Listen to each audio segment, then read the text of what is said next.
আপনাদের সকলকে অনুরোধ করব যে ধানের শীষে যেমন সিলটা দিবেন 12 তারিখে, একই সাথে আপনাকে যে দ্বিতীয় ব্যালট পেপারটি দিবে হ্যাঁ এবং না, সেখানে অবশেষে হ্যাঁ ভোট দেওয়ার ডাক দিলেন তারেক রহমান।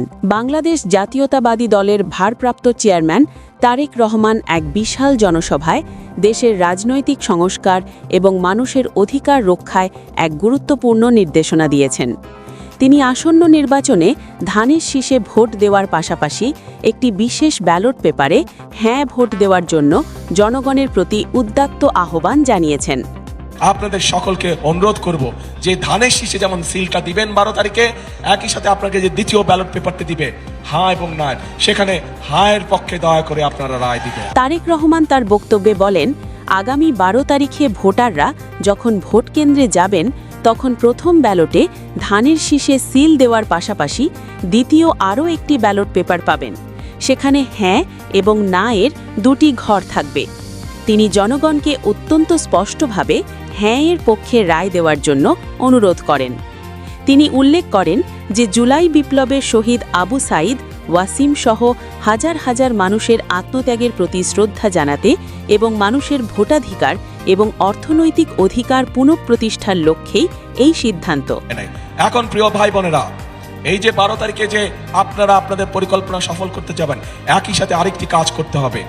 এই যেই অধিকার ফিরানোর জন্য আবু সাঈদ নিজের জীবনকে উৎসর্গ করেছে, চট্টগ্রামে ওয়াসিম নিজের জীবনকে উৎসর্গ করেছে, এরকম হাজারো মানুষ যারা নিজের জীবনকে উৎসর্গ করেছে। তিনি বলেন, জুলাই সনদে আমরা যে স্বাক্ষর করেছি সেই শহীদদের রক্তস্নাত অধিকারকে সম্মান জানাতে আমাদের এই হ্যাঁ ভোট দিতে হবে। বক্তব্যে তারেক রহমান বিএনপির পক্ষ থেকে ইতিপূর্বে দেওয়া 31 দফা সংস্কার প্রস্তাবের কথা স্মরণ করিয়ে দেন।